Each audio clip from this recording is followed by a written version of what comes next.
It's Wednesday night after a long day, and the last thing you want to do is cook dinner from scratch. But you still want a satisfying, tasty meal without the guilt? Enter your freezer's sidekick, Cauliflower. From thin and crispy cauliflower crust pizzas to all-natural white meat chicken tenders and more, Cauliflower is gluten-free always, satisfies every craving, and is ready in minutes. Cauliflower is available in freezer aisles nationwide. Visit eatcauliflower.com/where-to-buy to find a store near you. You're listening to Missing Persons, brought to you by AbJack Entertainment. Be sure to check out some of the other great true crime podcasts from this network, including Scene of the Crime, The Murder in My Family, 3 Men and a Mystery, Malice, and DNA ID. All of these podcasts are available for you to binge on right now, wherever you listen to podcasts. Subscribe where you're listening to this podcast so you don't miss an episode. The views and opinions expressed by guests on this podcast do not necessarily represent those of the podcast, its creators, or sponsors. If you would like to discuss a missing persons case on this podcast, please be sure to visit missingpersonspodcast.net. This episode may contain unsettling or disturbing subject matter. Listener discretion is advised.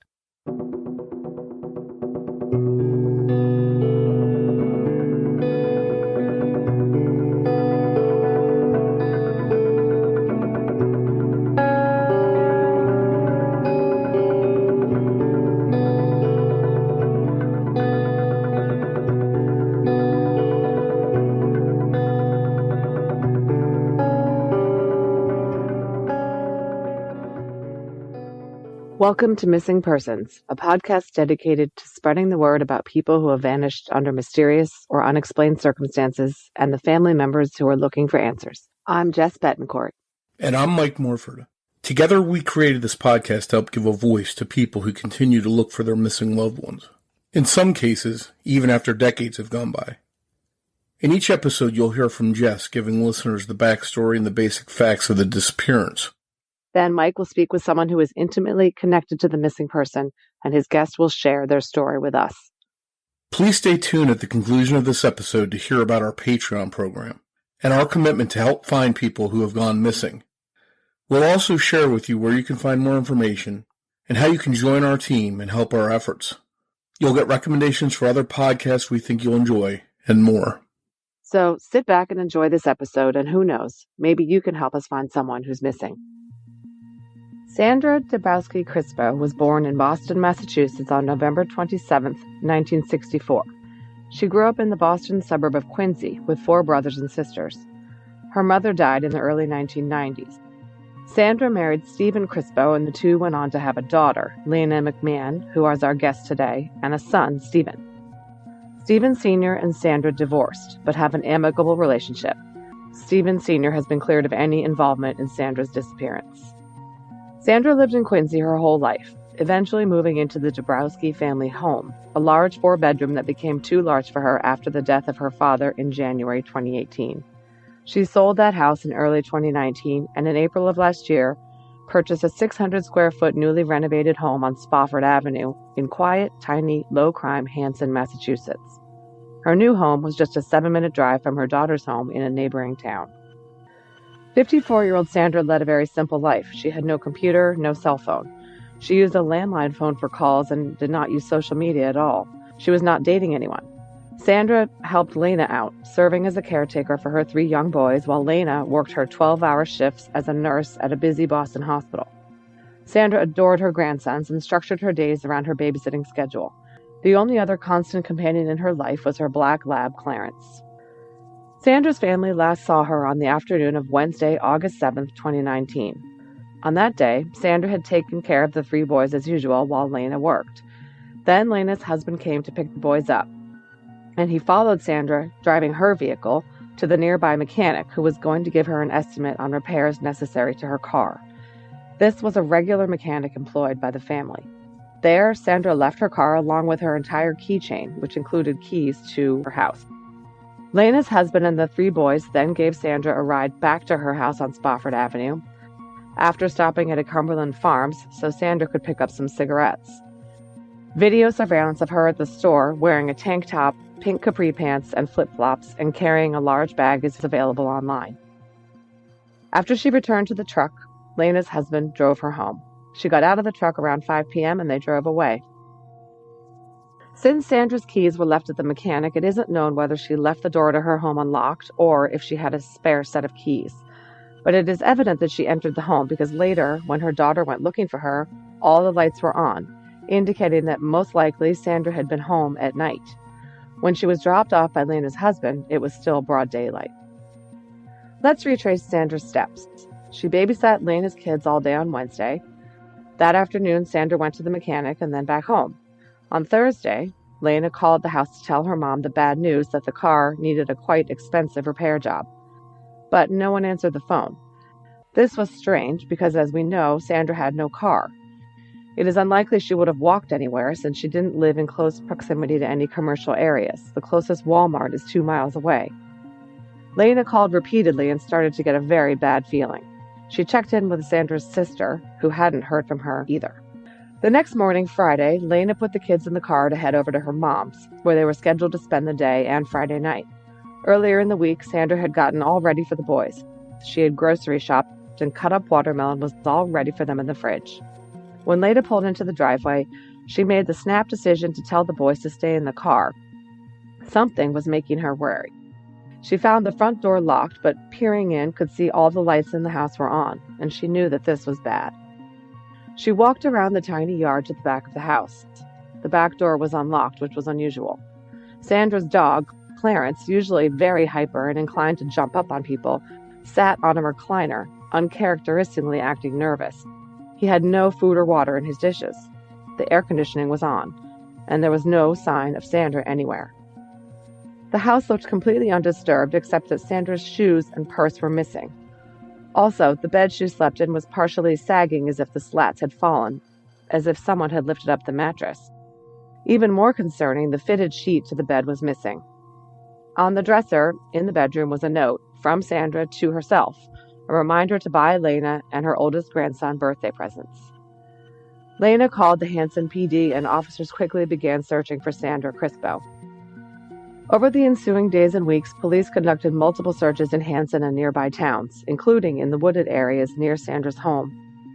A reverse 911 call was sent out to residents. Hanson police officers knocked on doors and requested home surveillance video from any neighbors who might have had Nest cams or other similar surveillance systems. Hanson Police Chief Michael Mix said in a media statement a few weeks after Sandra was last seen, quote, "We have conducted 7 different searches of the area using drones, canines, both civilian and police, as well as officers on foot and on ATVs. We've got no new information. We've come up empty." End quote. A private investigator hired by the family in those first few weeks ruled out any involvement by any neighbors and failed to turn up any leads to Sandra's whereabouts.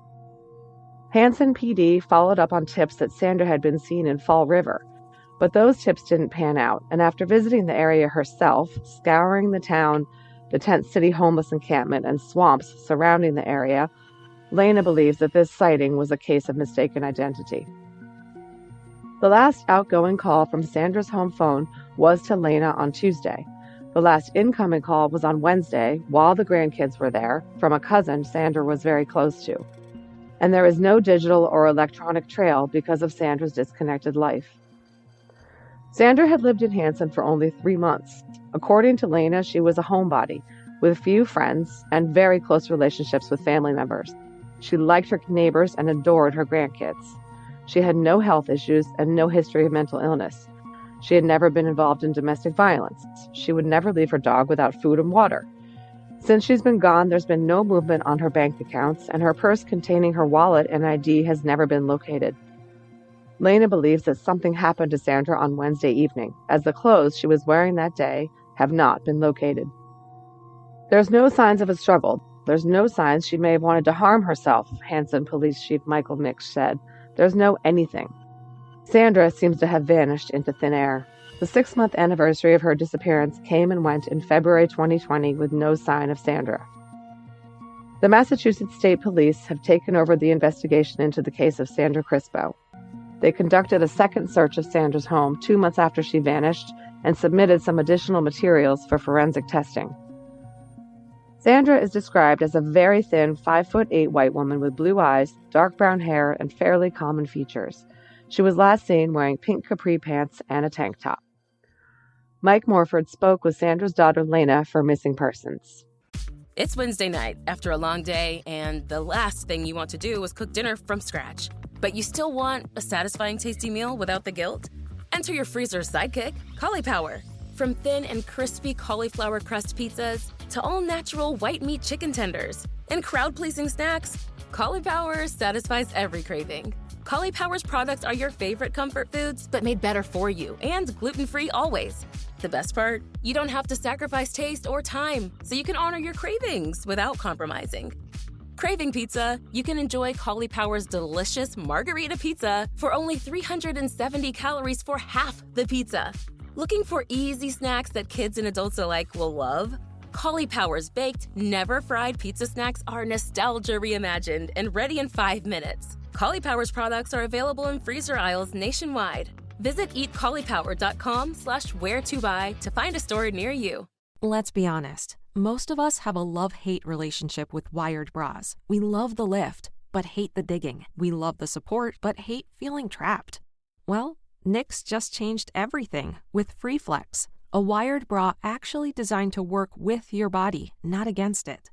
FreeFlex features a revolutionary flexible wire that moves when you move, bends when you bend, and keeps everything exactly where you want it. No poking, no stabbing, no constant readjusting, just freedom to move. It also has a demi-cup shape for a natural lift with a lower neckline that flatters in everything from V-necks to dresses. And because it's from Knix, it's available in sizes for every body. Experience the first wired bra you'll actually want to wear all day. Visit Knix.com for 15% off your order with FreeFlex15. That's KNIX.com, code FreeFlex15 for 15% off. Knix.com. Hi, Lena, and thanks for coming on Missing Persons to discuss your mom Sandra's case with us. Hi, thank you. To start off, can you tell us a little bit about your mom, what kind of person she is? So she was born and raised in Quincy. She was the fourth out of 5 siblings. She was 54 years old at the time of her disappearance, and 3 months prior to her disappearance, she was living in her family home in Quincy, which was too big. So we decided to kind of relocate her to the town of Hanson so she could be closer to myself and her grandchildren. So she sold the family home on April 30th and moved to the town of Hanson, which was like 7 minutes from me. So it ended up being perfect. You know, she was close and she seemed really happy with the move and whatnot. And was she, I guess this was good from a family standpoint. You get to see each other more. She's closer to the grandkids and stuff. Everybody was in happy about that move and her getting closer, it sounds like. Absolutely, yeah. She was the primary caregiver for my children. I'm a nurse, so I work 12-hour shifts. So, you know, it was very convenient to kind of drop them off on the way to work, and it really cut down on like my commute time. And again, this is something that she wanted. She didn't want to be in a big house. You know, her dad passed away 2 years prior, and I think living in the home was a little hard for her. So again, all in all, good choice. You know, we found this fully renovated 600 square foot house, and it was perfect for her and her dog. And how long was it that she was living there before she went missing? So approximately 3 months. Tell us about that area. Is there anything remarkable about the area where that home is located? Any high crime or anything unusual happened there leading up to her going missing? So Hanson in of itself is a very small town, you know, very safe, what I would consider. Her neighborhood kind of reminded me of like old summer cottages. Like it's right off a lake called West Lake. So again, like smaller summer homes that people are slowly starting to convert, you know, seems like permanent residents. So it seemed like a good area. You know, it's a very quiet street. It's actually a dead end. It's like a rock road. It's not very busy, but the houses are pretty close together. And did she have immediate neighbors that were living there close by to her? Yes, there was multiple neighbors.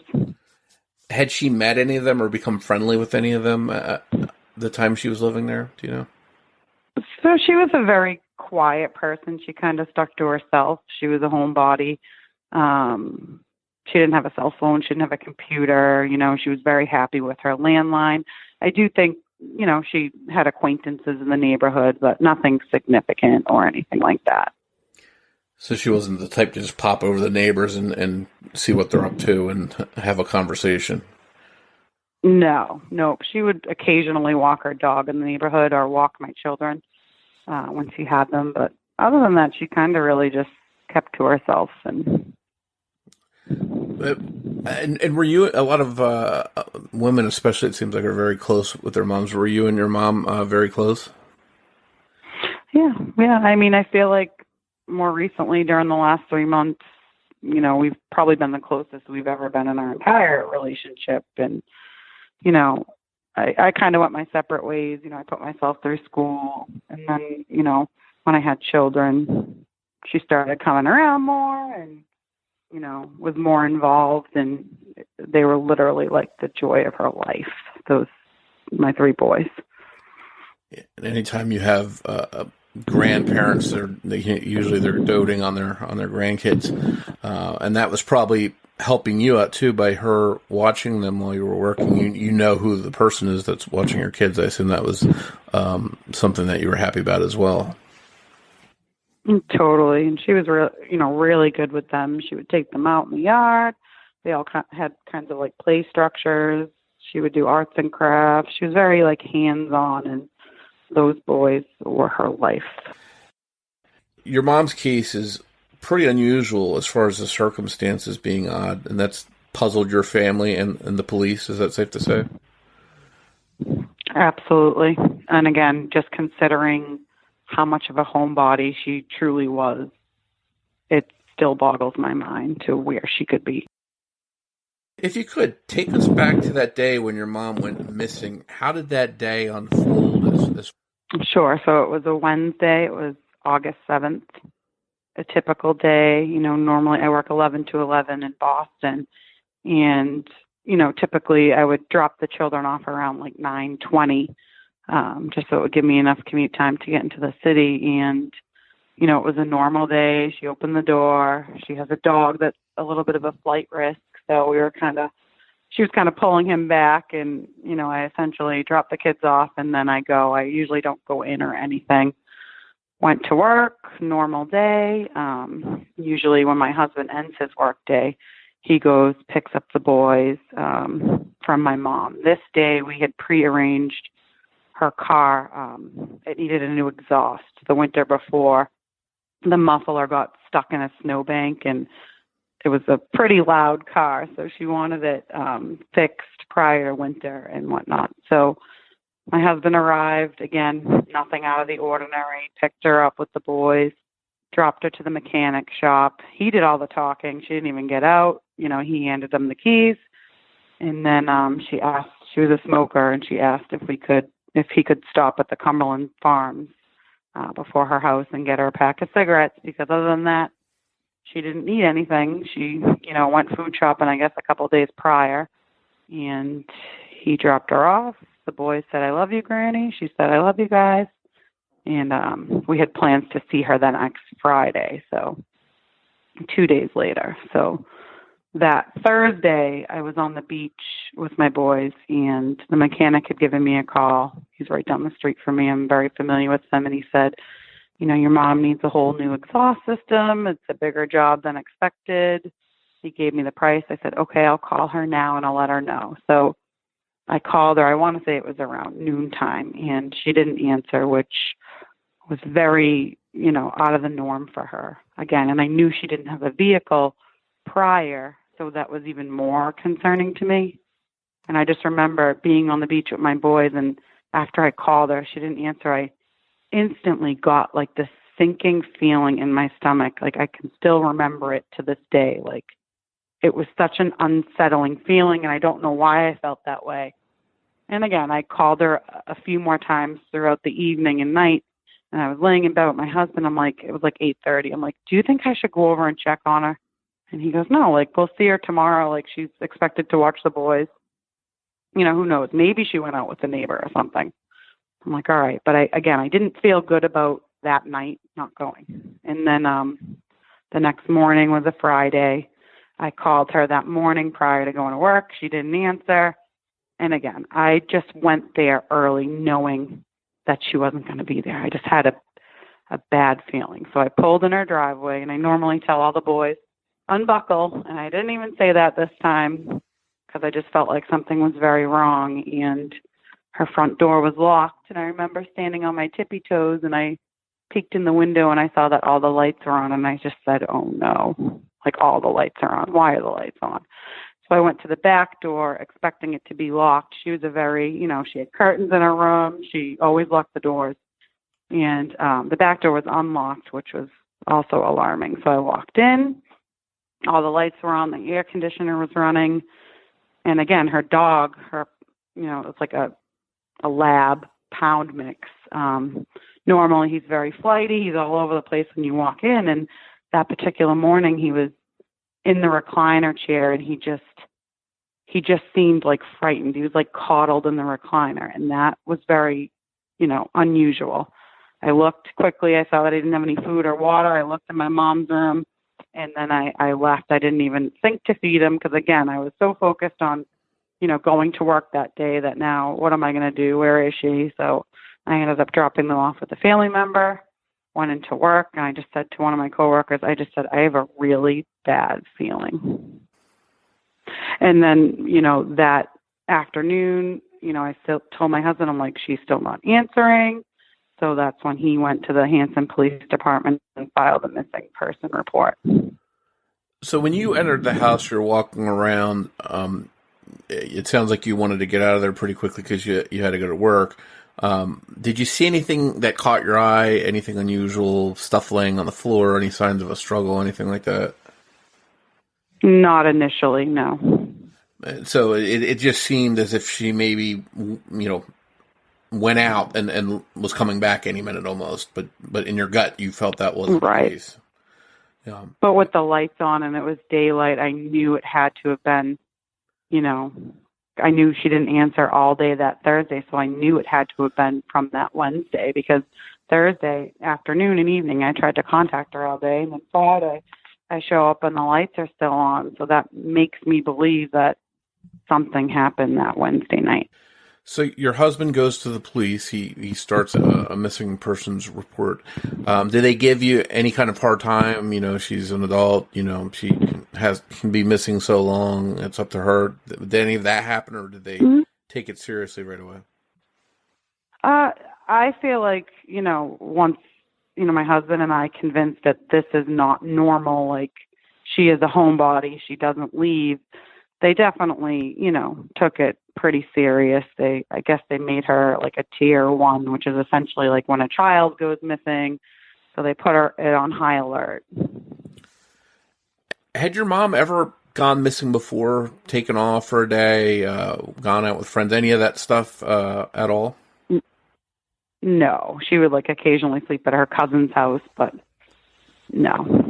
So this was very unusual. She wasn't the type to just run off for a weekend someplace and come back whenever. Very, very unusual, especially knowing that she had to watch my children. She would always be there. She had watermelon cut up in the refrigerator in preparation to take them, and she had juice boxes, and she had a note on her bedroom dresser that said, "Get Lena and Layton a birthday present," which is my son. And my birthday was August 11th, so shortly after that. She had every intention of being there. Yeah, so that just demonstrates that she was planning on being there and not going anywhere. So that's 100%. Jody Loomis, Jessica Baggin, Kelly Ann Prosser, Michelle Martinko, Christy Mirak, Carolyn Rose. Do these names mean anything to you? All these people are murder victims whose cases were cold for decades until recently. They were solved by investigative genetic genealogy. This new crime-solving tool is rapidly providing us with the names of elusive killers. But each one of these cases is unique and worth exploring. Each episode of the DNA ID podcast will focus on one newly solved case and look at the story behind the headline. Who was the victim? Who was their killer? And why did this tragic crime occur? It's brought to you by AbJack Entertainment, hosted and produced by me, Jessica Betancourt, and co-produced by Mike Morford. Make sure you subscribe to DNA ID today, wherever you listen to podcasts, so you don't miss a single episode. It's Wednesday night after a long day, and the last thing you want to do is cook dinner from scratch. But you still want a satisfying, tasty meal without the guilt? Enter your freezer's sidekick, Cauliflower. From thin and crispy cauliflower crust pizzas to all-natural white meat chicken tenders and crowd-pleasing snacks, Cauliflower satisfies every craving. Cauliflower's products are your favorite comfort foods, but made better for you and gluten-free always. The best part? You don't have to sacrifice taste or time, so you can honor your cravings without compromising. Craving pizza? You can enjoy Cauliflower's delicious margarita pizza for only 370 calories for half the pizza. Looking for easy snacks that kids and adults alike will love? Cauliflower's baked, never-fried pizza snacks are nostalgia reimagined and ready in 5 minutes. Cauliflower's products are available in freezer aisles nationwide. Visit eatcauliflower.com/where-to-buy to find a store near you. Let's be honest. Most of us have a love-hate relationship with wired bras. We love the lift, but hate the digging. We love the support, but hate feeling trapped. Well, Knix just changed everything with FreeFlex, a wired bra actually designed to work with your body, not against it. FreeFlex features a revolutionary flexible wire that moves when you move, bends when you bend, and keeps everything exactly where you want it. No poking, no stabbing, no constant readjusting, just freedom to move. It also has a demi-cup shape for a natural lift with a lower neckline that flatters in everything from V-necks to dresses. And because it's from Knix, it's available in sizes for every body. Experience the first wired bra you'll actually want to wear all day. Visit Knix.com for 15% off your order with FreeFlex15. That's KNIX.com, code FreeFlex15 for 15% off. Knix.com.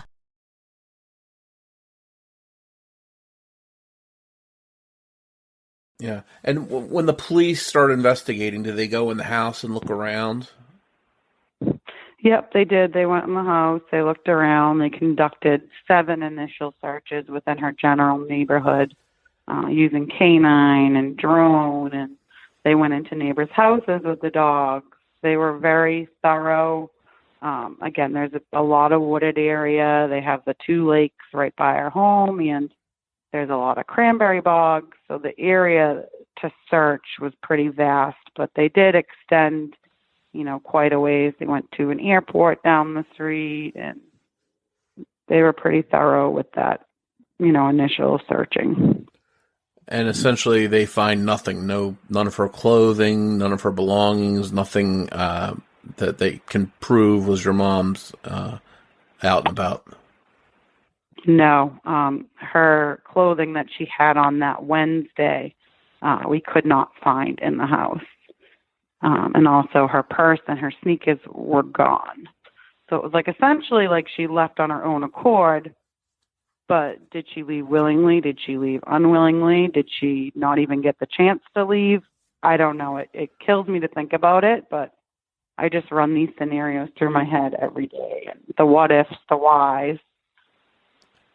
So it sounds possible that when your husband dropped her off at home after going to the mechanics, that she walked into her home, and after that, maybe whatever happened while she was still dressed, possibly that day. Do you think? Yes. And one other question I meant to ask you: did your husband see her get into her home?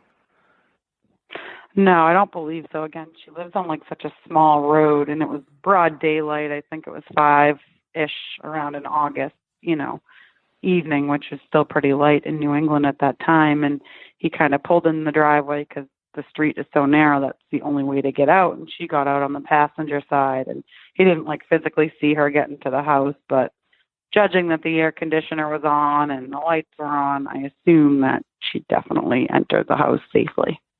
One of the questions I asked you were what were some of the things that you saw, but you didn't see too much unusual other than the lights being on. It seemed like she should have been there. One of the things that the police seemed to find and maybe pay some extra attention to was that it appeared that the bed slats were off of the mattress. Is that correct? Yes. It looked like either somebody tried to flip the mattress or there was a struggle. But, it was like an old bed, and there's solid wood slats, and the bed was kind of sinking in, like on one corner, which probably wasn't supported by the slats, which I don't think she would be sleeping on a bed like that. And did police, as far as you know, or maybe they've even said, have they tried to get fingerprints or anything like that from the scene? So initially they had the BCI, which is a Plymouth County crime lab. They went in, they did a sweep. They were pretty hush on what they obtained, and I somewhat felt unheard. I had concerns in the home, and I just felt a little bit unheard, and I felt like this needed to be addressed at a higher level. And I think it was 53 days in, and I wrote to the district attorney, Plymouth County, and I said, this isn't a woman that goes missing. I said, I have concerns for foul play, and I essentially asked for their help, and I got an immediate response. The DAs called me within 2 hours and said that the state police would be now aiding in the investigation, so essentially, leading the investigation. So it sounds like they took what you had to say seriously and got moving on that. Yes, and again, she's still considered a missing person, so she's still technically in Hanson's jurisdiction. So, Hanson detectives are working with the state detectives at this time. Let's talk a little bit about your mom's background. Just as far as she doesn't seem like an at-risk person that's going out into dangerous areas. Did she have any kind of mental illness or history, any kind of history of drug use, anything like that would be a red flag? No, as far as mental illness, she was, again, like the most happiest I've ever seen her. And just judging by her character, being a homebody, I would never expect her to be a flight risk or an at-risk behavior. She was so quiet and to herself, and a few people in her life that she was close to, she's been close to forever, and she didn't have any significant others or romances that I was aware of. Again, she's a pretty private person. Yeah, so no serious dating or anything that comes to mind, anyone like that she was close to? No. Is your mom the kind of person that would have opened the door to a stranger if someone came knocking? Again, she was definitely even moving out of the city of Quincy and going to a little rural town of Hanson. She was scared. She would ask me, can you please put up my curtains? Can you put up my curtains? And she had towels on the windows. I'm like, Mom, you just moved from the city of Quincy to Hanson. You're fine. But it was a quiet neighborhood. It was a dark road. It was unpaved. It was a new area. And she was always, if anything, she was overprotective and, really wouldn't leave the doors unlocked or anything like that. And you did mention that back door being unlocked was surprising to you because your mom wouldn't normally do that. Right. And at that point, I just left it unlocked. I'm like, well, she's coming home. I don't want to lock her out if in the event she lost her keys or something. It's pretty clear, too, that based on what you saw, she's got stuff prepared for your kids. You can tell she's planning on babysitting or watching the kids. And then she disappears. So that doesn't sort of line up with somebody that goes missing on their own, which no, it seems to indicate foul play more than anything else. What has gone through your mind? What scenarios do you think may have happened or have you envisioned happening? I've literally thought of everything. Initially I thought maybe it was some type of robbery based on that her vehicle wasn't in the driveway, and who knows, maybe somebody thought she wasn't home. we hired a private investigator in the beginning because I was essentially getting letters from people in the neighborhood, handwritten letters accusing this particular person. And I was telling Hanson police, and I feel like I wasn't getting, the appropriate feedback or whatnot. And that's when I considered to hire a private investigator, to look into these things. And, that individual was thoroughly looked at and ruled out. So I thought for sure that, either it was somebody in the neighborhood initially. That was my focus. I was really zoomed in on that, especially being a new town. And, she's been here 3 months, and where is she? That's got to be a very helpless feeling, just not knowing what happened or where Right. she is. Right. And then I think, obviously it was a very public thing. The neighbors are everywhere. And I don't know, I kind of felt like, one of the neighbors called the police when the news cameras were down there at one point. I just feel like if that was my neighbor, I think I would make the daughter, an apple pie and say, here you go. And I just felt like the neighborhood was very distant about it. I don't know. Again, she'd only been there 3 months, so she obviously wasn't well known, but I just feel like the response in the initial period of her disappearance, I don't know, should have been a little more taken serious. Yeah, as a neighbor, as somebody in the community, you would at least have some kind of consideration. After all, it could have been anyone that disappeared there. So right. They should be understanding and supportive of that. That makes sense. Right. A lot of them had children. It wasn't my job to be accusatory and accuse neighbors, but I just said, I feel like somebody had to have seen something or heard something. This is a tiny street. I just felt like somebody knew something and they weren't disclosing. But so again, I know police keep stuff close to the vest and they want to protect their investigation. But do you know of anything that they have or have discovered that might help find your mom? No, it remains open and active. I know the state police are being very thorough.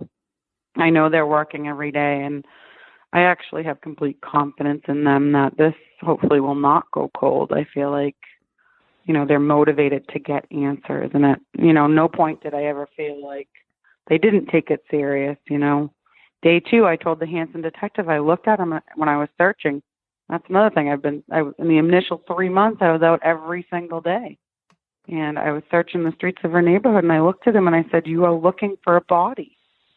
And then they're calling homeless shelters, and I get it. They have to do their part. But I'm like, this is not my mom. She wouldn't do that. She wouldn't leave. So you know in your heart that your mom just didn't walk off and abandon her life. You think that there's some kind of foul play involved? Yes. The instant, she didn't answer, I had a sinking feeling in my stomach. Do you think that she's alive? I don't know. The possibility of potentially being held against her will, I've thought of that also, but I just feel like if she was ever in a situation she couldn't get out, she would probably try to risk her life instead of being in that situation. And I just feel like, she wouldn't allow that. I've checked abandoned houses in the neighborhood. I've been in swamps. I've been in cranberry bogs. I've scoured the lakes with about 20 volunteers and kayaks and boats. It's very frustrating. It's disheartening. I just want answers from my mom and justice for her and, whoever may have done harm to pay. Well, it seems like, again, if you look at the possibilities, she either went willingly or she disappeared unwillingly. And by all intents and purposes, it seems like she had no intentions of leaving. So I think it sounds like we have to lean towards the worst case scenario that somebody had something to do with this. Right. Her fitted sheet in her bedroom was also missing. Well, we couldn't find it. Okay, so we have a missing sheet and the slats on the bed look like they've been disturbed. Right. Yeah, that's very, very troubling. When you were out doing these searches, were you out on your own, or did you have volunteers? Was there any kind of team effort helping you do this? In the beginning, my family, my close friends, they were so supportive. Like, they would come out daily. A lot of them would miss work and be right by my side. And, it was really, reassuring to get that support from family and close friends. And more recently, they created a group on Facebook basically to volunteer to help search. So that community standpoint has been amazing. There's, these few group of people that actually go out every single day and they look for her. I'm kind of at a point where I exhausted myself so much in the first 3 months that I didn't even feel like a person. I just felt like a zombie. I was just going through the motions. And, I finally come to terms that I can't continue to live my life like that. And at this point, I really wouldn't want to find her and remember that, if that was the case. And you brought up a good point. You're exhausting yourself. You have to sort of balance taking care of your kids, going to work, and have this on your plate at the same time. How tough has it been to juggle all of that? It's been extremely tough. I still have to be a wife. I still have to be a mom to 3 boys. I still have to be a nurse. I have to maintain my career. I have to, I have a job, and, I have a very serious job. And even in the least, when it's weighing on your mind, it's really an awful feeling, and it never goes away. There's not a day that I don't think about her. But sometimes I'll drive home from work and I'll think, like, how is this my life? Like, is this real life? Because it's just something that you would never expect to happen to yourself in your lifetime. And to actually go through something like this is, definitely pretty traumatic. Well, it sounds like from your gut feelings and everything that I've heard from you, it sounds like there's some kind of foul play involved here. Just racking your mind, and maybe you've done this a lot, going over everyone in your mom's life or anyone she knew. Is there anyone that comes to mind as an enemy or somebody that might want to hurt your mom? No. Nope. I think that's what makes this case so difficult. Your mom is just not the typical person, I think, that goes missing. She's not living a dangerous lifestyle. She's not out there someplace in harm's way. She's in her home. She doesn't have any drama, any beefs with anybody, yet she disappeared, and people just don't disappear for no reason. Absolutely. So short of her voluntarily going missing, then there's foul play here, and someone out there may have some information, and you never know, maybe somebody confides in somebody, and that person will come forward and share that information. That's my hope. Please. Well, you did mention the Facebook group, and I'd like to plug that, because if anybody wants to learn more about it or figure out how to support the case, they can do that. What is the Facebook group called again? Search for Sandra. We'll be sure to share that and put that in the show notes so people can find it. And if anyone out there listening does have any kind of information, there are 2 numbers for people with information to call.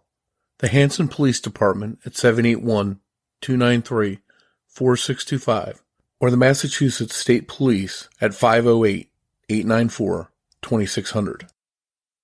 Well, just a very frustrating case all around. It sounds like they have their work cut out for them figuring out what happened to her, but I hope for your sake and your family's sake that they do find out and you can get that. I think they will. I'm very hopeful. Definitely not a cold case. Yeah, it's not, we're not talking about someone that's been missing for 10, 20, 30 years. This is pretty recent. So you're still, there's still possible leads and suspects and things like that can be explored, as opposed to some of those cases that are decades old. Well, again, we'll share this, and we'll hopefully get people in your area talking about it. Maybe the right person hears it, sees it, and they come forward with information, and that helps find your mom. I appreciate it. Well, I appreciate you coming on to talk about her case. Again, I know it's still very recent, so it's still going to be tough for you, but again, I hope you do get some of those answers that you're looking for. We hope you enjoyed this episode of Missing Persons. If you can provide any information to help solve the case we discussed in this episode, we hope that you'll contact the appropriate authorities. We hope that you'll tell your friends about Missing Persons and invite them to listen to the show. Word of mouth will really help us grow. And if you'd like to help us reach new listeners, please be sure to rate and review Missing Persons on the platform you're listening to us right now on. We'd like to tell you a little bit about our Patreon program. If you visit patreon.com/missingpodcast, you can sign up to help this podcast through ongoing monthly support. As a thank you, we'll give you an on-air shout-out, a thank you card and sticker, plus you'll get ad-free early access to every new episode of Missing Persons, as well as any bonus content. Your Patreon support also goes directly towards helping the missing, because every dollar that we earn through Patreon will be split with two worthwhile causes that benefit the efforts to bring missing people home. CharlieProject.org and private investigations for the missing. Your Patreon support will really go a long way towards helping. We hope that you'll consider supporting the show, and once again, thank you for listening. Just a reminder, new episodes of Missing Persons drop every other Saturday. If you want to find us on social media, you can search Facebook for Missing Persons Podcast. We're also on Twitter with the handle @missing_pod.